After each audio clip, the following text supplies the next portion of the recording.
Howdy ho, Reject Nation. Greg Alba here. I'm John. So, we are going to do a spoiler talk of Black Panther. I haven't heard anyone spoiler talk of this movie, so I don't know what the main things are that people are touching on. I'm just going to keep it to whatever really stood out to us, what we really feel like touching on. Why beat around the bush anymore? It's probably going to be a little bit of a talk, so let's get into it right now. Yeah, when T'Challa and Killmonger connect over their mom's names, it's really good. I've actually seen this movie twice, and the opening of this film, it didn't dawn on me till the second time I watched it that there's this narration going on where a man is talking to his son and he's giving the whole history of Wakanda. It kind of just happens suddenly in the film, like there's no Marvel logo or anything. Yeah. Both times I watched it, I was like, oh, the movie's starting. Okay. Yeah. Which is nice, which is cool. It's just right into it. I really appreciated the structure of this film the second time I watched this movie even more because it dawned on me like, oh, that's Sterling K. Brown, and he's talking to little Eric Killmonger at that time. Yeah. In that scene, I thought was way more brilliant the second time I watched it because I really got the mislead of it and the setup. It's real easy to miss. Yeah. It's easy to miss because the first time you watch that scene when T'Chaka is talking with his brother, and you find out T'Chaka's brother is what allowed Klaw to enter into Wakanda and steal vibranium 30 years before the present time in which this movie takes place. It seems like it's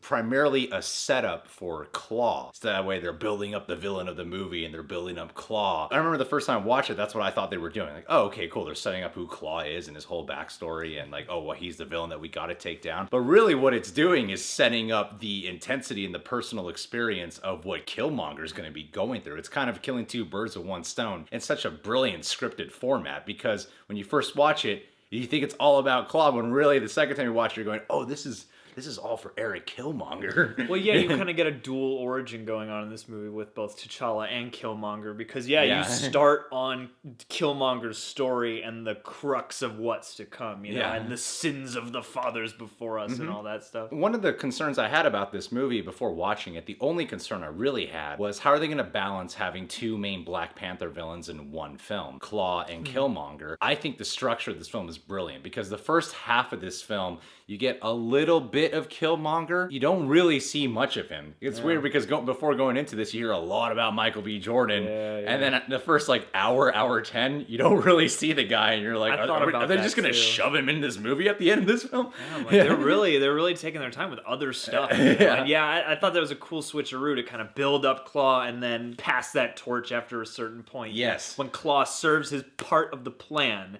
then we switch over to Killmonger fully. And it was cool because Andy Serkis hasn't appeared in a film of the MCU since Age of Ultron, where Klaw was initially introduced, setting up Black Panther way back when. I think what is kind of a bummer is that he does get killed. He does. Which is sad. It's great effect for the plot, but it's really more I'm just sad for Andy Serkis. Because he's so great in that role. Yeah. Like, he is having so much fun in a way that is also completely fun to watch. He's a terrific villain in and of himself, so you think you're watching this crazy, kooky villain, and then, when they actually killed him, that took me by surprise. And in a Marvel movie, it was nice to be reminded of those stakes, to miss a character I love watching. I think that death scene is really good because of the switcheroo. Because the first half, you're kind of just seeing Killmonger as sort of Klaw's number two, his main henchman guy. But in that scene, Killmonger turns on them, kills the people. It immediately has this effect where you see how ruthless Killmonger's willing to be when he kills his own girlfriend. You're like, oh, this guy's evil. This guy's not attached to anybody. No, he ain't attached to nothing. And I get why, which is the beauty of it all. Killmonger's whole journey is great. I think it's so awesome how you don't really see much of him or hear about him, but they're setting up to reveal him and do this huge unveiling about him, because what makes his character so effective here is that you actually sympathize for him. Yeah. And beyond the audience sympathizing for him, T'Challa sympathizes for him. And that's a big part of why I think we care about this guy, because when you're watching the film, when he's being ruthless, you still get where he's coming from. You still get why he views things the way he is, because this guy's been robbed. Well, it's tragic. Yeah, you get the tragic misfortune of it all. You can see how this could have ended up so much better, but because of these little lies and deceptions, it's so much worse. And what's cool is when he comes into Wakanda, I love that for most of this movie when you're watching like the African-American actors or African actors, I'm not sure which ones are African-American, which little are bit African. of both, right? Yeah, it's probably a combination, right?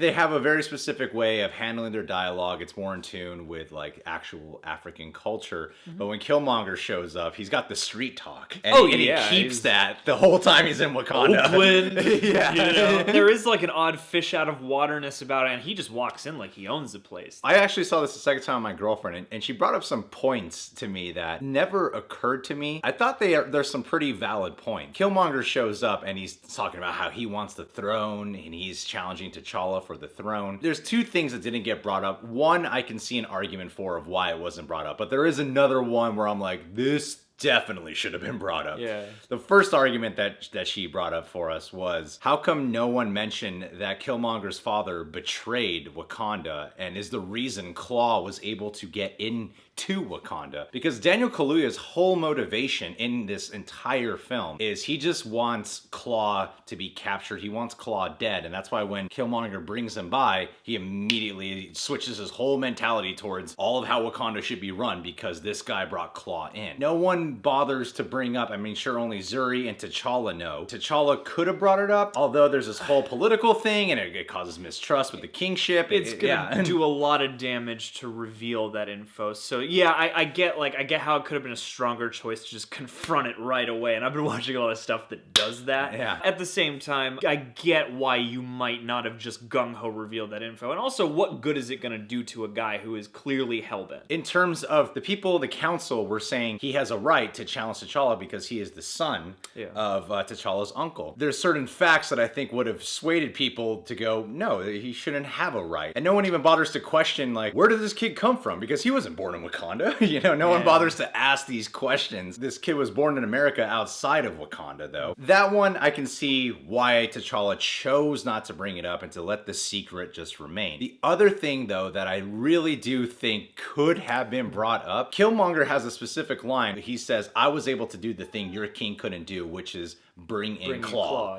T'Challa knows that they had Klaw in their possession. They were ready to bring Klaw back, but Killmonger's the one who broke Klaw out. We didn't account for you. Yeah, Killmonger broke him out, brought him to Wakanda when they were going to just do that already. So they sabotaged the mission that they were already about to fulfill. Yeah. But yet Killmonger's getting all the credit for bringing Klaw in. Yeah, that's fair. You could have saved at least some face by being like, yo, we did the mission, just things went pear-shaped. Yeah. Because I always kind of get upset on characters' behalves when they're like, no, I did it. You're just upset at me because I didn't complete it or do it right. And that was one of those things where it's like, if you talked to Daniel Kaluuya's character, I feel like you could have explained that. Exactly, because Daniel Kaluuya and like, we got him, man. It's just shit went wrong. It went wrong, you know? And it's because of this guy that it went wrong. And then Daniel Kaluuya probably wouldn't have sided with Killmonger. That is heartbreaking, although thinking of it in that regard, you're like, oh, we could have saved ourselves. I mean, regardless of that, I mean, you can call it a nitpick. It ruined the whole movie. No, it doesn't ruin the movie because the film is still fantastic. It's still great. And it's still filled with a bunch of amazing little moments. Yeah, too. I love the way everything plays out and is set up. Like I keep saying, structure. In the early part of this movie, when T'Challa is ready to become king of Wakanda, and Baku challenges him to a fight, I remember the first time I watched it, it was intense, it was cool, but I was also thinking, this is probably the only time we're going to see this guy. This guy's probably not going to come back. It's just here to set up her so he can become king. Just a big, tough guy with some personality. Because there's no character goes wasted in here. That first fight has two great effects. First thing is, when he fights Michael B. Jordan, when he fights Killmonger, that makes that fight so much more intense and so much more heartbreaking, and that immediately elevates Killmonger's status as being a threat. You've seen it once, and against a huge dude, like a dude who T'Challa probably has to work to take, you know, exactly. in terms of physicality. So the fact that he beat T'Challa makes Killmonger that much scarier. Yeah. And even though of course it's a Black Panther movie, it's a Marvel movie, I wasn't there going, oh my god, T'Challa is actually dead. But I still feel the weight of what the characters are going through. Yeah. That's the best thing that can be done for an all is lost moment in movies like this, is at least feeling the gravity of the situation. I know Black Panther's going to come back, is going to save the day. The important thing is you feel the weight in that dark night of the soul. Well, yeah, and they use that for more than just, oh, is he dead? Is he dead? Yeah. It's not just an audience trick. It's also you get to spend some time with some other characters, seeing the effects, seeing the context, and you get, certain subplots unfold due to that. Yeah. So yeah, I thought they really used it, even though, of course, T'Challa's going to come back, When Shuri, Nakia, and Ramonda T'Challa's mom all go, and Everett Ross, like, go Everett Ross! to meet up with M'Baku to give him the Black Panther flower, so that way he can have the powers of the Black Panther. That was a great scene. That's the choice to let T'Challa have the flower, be able to regain the Black Panther powers, was a great choice and well justified when he says a life for a life. You saved my life, and now I'll save your life. You know, it's just doing what's right. Yeah, and there's respect. Like, you can tell that even though there's friction, when they go to visit him, there is still tension, but he seems like a good leader. Like, that just comes through in that. Because the second time watching this, I realized how well written M'Baku also was. Yeah. Because when he first shows up onto the scene, he's immediately pointing out Shuri, saying, you're letting this country's technology evolve off of this little girl who has no respect for tradition. Which immediately sets up the character to save T'Challa's life, because he respects tradition. Even though they don't agree, he has a level of respect. And then with Killmonger's whole storyline, I love everything they did with Michael B. Jordan in this film. The threat level kept increasing. When he burns all those flowers, you're like, no! Oh yeah, dude, like that's one of the most beautiful things, especially, you know, everyone talks about Marvel villain problem, and I thought, like, the execution of Killmonger throughout the movie is beautiful, because you ramp up slowly, and then when he's really taking over and doing irreparable changes to Wakanda itself, the stakes are huge. Like, that scene where he's in the burning room and he just turns back around, you see all that dark. It's not just cool. No, it's not just the Marvel body shot. He's consumed, and there's also cool visual telling shots where after the flowers are burned, he's walking into the council, the camera's upside down and turning over, and you're like, oh, Wakanda's been turned upside down.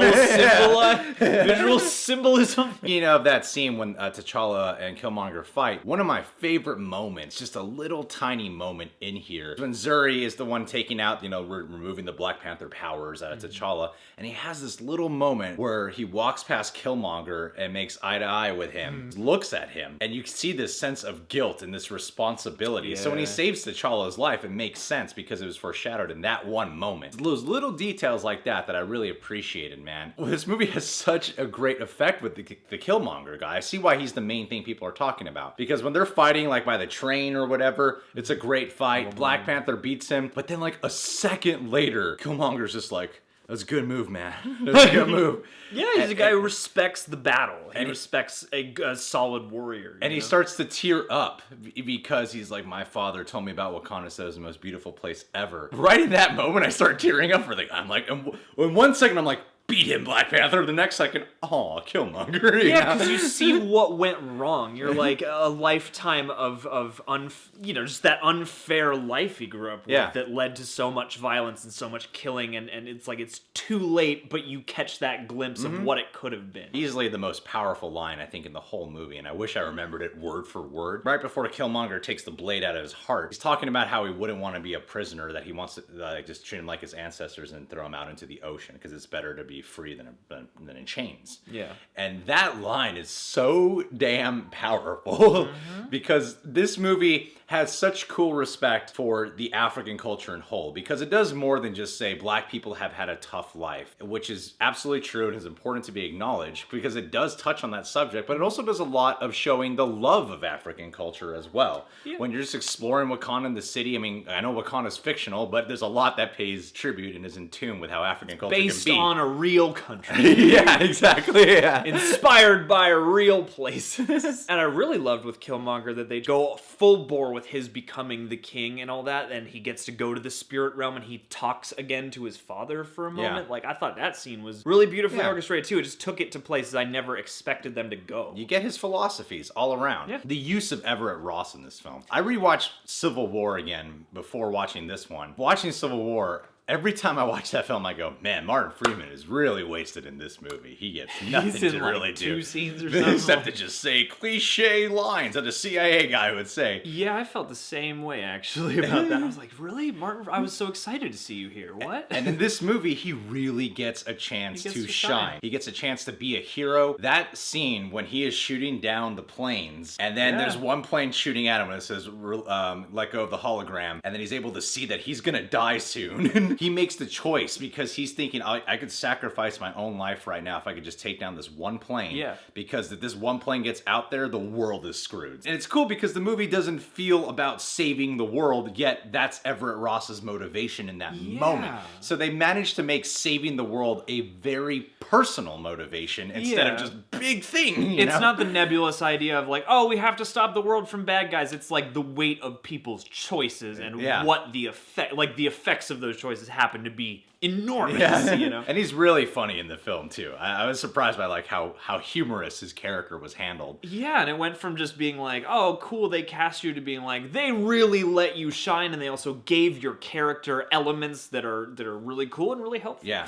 Okoye, how'd you say her name again? I always forget. Denai Guerrera. Watching this film the second time, it just really hit me how powerful her character is, because you got two characters here. I mean, you got several female characters, but there's two characters that play a good comparison contrast with each other. Her character and Lupita Nyong'o's character, Nakia. Nakia is a girl who doesn't really agree with the way Wakanda runs things. She thinks they should be helping the world, and she doesn't really feel like she belongs. Whereas Guerrera just feels like, no, this is what she's meant to do. Because after T'Challa dies, there's a powerful scene where Okoye saying, I have to stay. I mean, even though Killmonger's king, this is what I'm supposed to do. The oath I took. Like, this is what I stand for Wakanda. And Lupita Nyong'o gets confronted of the question of, where do I belong? And she doesn't have an answer for that. She just knows they have to take down Killmonger no matter what. Well, they're both like different shades of tough, which is nice. They're both totally dimensional characters. And I like that this movie as a through line kind of has that quality of you get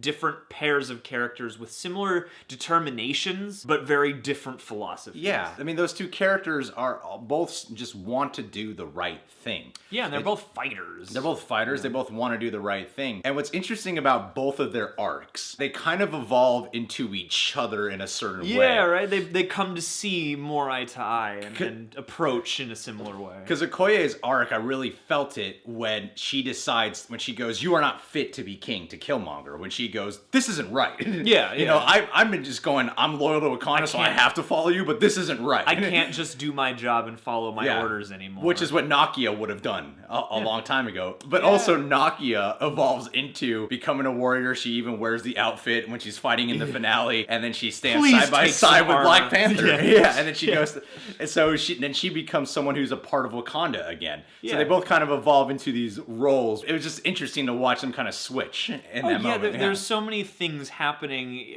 while the main story progresses. So many characters developing and coming into different statuses within the story. And that's just a credit to everything, to the writing, the directing, the performances overall. Shuri, T'Challa's sister. Yeah. Amazing in this film. I cannot get over that technology scene when she is showing, like, when he has the sandals on, and then he goes, what are these? And she goes, more bigger question is, what are those? She's talking about the sandals. She loves Wakanda, and she understands this technology better than anyone, but she has such a loose, modern-day, free spirit about herself, and T'Challa and her chemistry together is just so fantastic. Well, and that was fun, because it put humor in places I wasn't expecting it to go. Like, that joke specifically came, and I was like, wow! I wasn't expecting a joke there. Because sometimes you can tell when they're gonna lighten up a moment or make a crack. The moments of humor I thought were always kind of expertly snuck in there. Yeah. And I guess the last things to touch on, you can pretty much break down There's a this lot whole movie. to touch on in this. It's a rich film. Yeah, I'm only sticking with the things that I felt truly powerful about. The ending of this film is amazing. Because T'Challa's arc in this film, he starts off and he just wants to be the right king and follow in his father's footsteps. Even in the beginning, he's talking to his father in the afterlife, and he's telling his dad that he's not ready to let him go. In the end of the film, a little bit before the finale, he confronts his dad again and tells him he's wrong. And that he wants to run things differently. I remember thinking, it's kind of fascinating that we're focusing specifically on T'Challa, this king, when there's been numerous kings by now.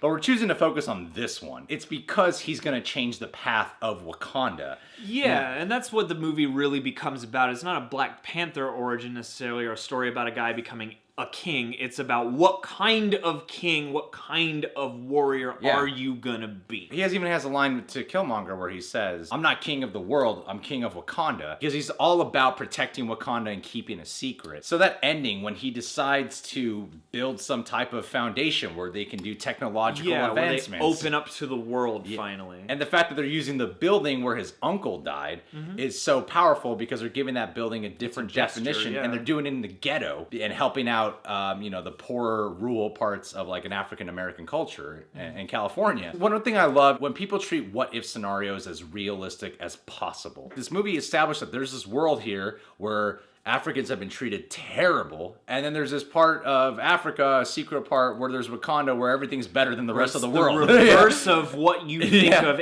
Africa, and B, really the whole world. The whole world, and they've kind of been holding out on the rest of humanity right now. And you get why. You get why. You get why. So there's a mid-credit scene that I thought was really effective. He's talking to the public, and he's telling people that they're going to start sharing their technological advancements, and they have no idea what's in store, which can be huge for the MCU. This can change almost everything for the MCU. It's bigger than I Am Iron Man. Everett Ross gets shot in the spine. They're able to subdue the pain for a while and heal him within a day. Now I can just only imagine what the rest of the technology they have. It's more than just spaceships and cool guns. No characters ever have to die. Yeah, exactly. No stakes. That also leads into Infinity War, because as you see in the Infinity War trailer, they start attacking Wakanda, and now that Wakanda is being revealed to the public, that leaves the door open for people to invade. Yeah, it's bad timing because Thanos is on his way right now. Whoa, guys, you should have chilled this rollout maybe a few more weeks. This will probably be how Captain America gets his new shield, because they're probably going to build him a Wakanda. I think it's in the Infinity War trailer, actually. I don't remember. Shield. Yeah, exactly. That ending is great because it's still contained in the personal effect of Wakanda being willing to share with the world and help the rest of the world out. Then it didn't dawn on me until after the second viewing, like, wait a minute, this could change how the rest of the MCU films play out now. Oh yeah, it's gonna definitely expand things out in all kinds of ways and all kinds of capabilities. I'm really curious to see what that does to things, because they have some pretty amazing tech. The Marvel Cinematic Universe only gets more advanced and crazy and intricate, so I really wonder what the future, what phase 4, let's say, is gonna look like based on all this, because there's a lot of really fantastical stuff in the Marvel Universe now. All in all, this movie is just an amazing film. I think it's easily one of Marvel's top 3 best films. Nailed it, man. I would say it's probably their richest film, for sure. What I think is cool about this, I just did a video that we put up on the channel about how I want comic book movies to evolve, and one of the main points I touch on is building universes within the grander scheme of the universe. And to me, I feel like this is a good starting point for Black Panther, because I'm not really aware of the rest of the MCU when I'm watching this film. Yeah, and that was a nice thing, to just be in this universe and have a couple things from around, because it feels like they built a universe, a Black Panther universe, and I hope that for the future installments they continue to do that. And that's kind of what the comics are like, truthfully, is every solo series has its own vibe, has its own expansive world. Yeah, and then when they get together, it's got its own timbre again. Yeah, it's not just about the grander one, it's about crossing universes amongst each other. So I hope Black Panther, the franchise, continues on this path of building its own universe and not so much about making a bunch of tie-ins to the other parts of the MCU. They don't need to, and you know what, man? This film is great, and I hope that people remember this by the end of the year in terms of like Oscar season, because I think it's Oscar worthy in certain departments. I think there's certain things that are definitely Oscar worthy. Yeah, it definitely elevates its genre for sure. I would love to see it recognized for at least something, or maybe an ensemble award at one of the acting awards, like a SAG award or something. Yeah, I can see that. And definitely visual effects. Yeah. Oh yeah, it looks amazing, this movie. All right, guys. Well, what are some things, specifics? Now's your time to ruin the movie for everyone in the comment boxes. Put it in the comment box below what your favorite parts of the movie are, things you wish we touched on that you're pissed about that we did not talk about. Subscribe to The Real Rejects, click that notification bell to get notified every time one of our videos is up, and check out our Patreon. A lot of exclusive videos on there, weekly Q&As, full-length TV show and music video reactions, and a bunch of other posts as well. Huzzah! See you guys.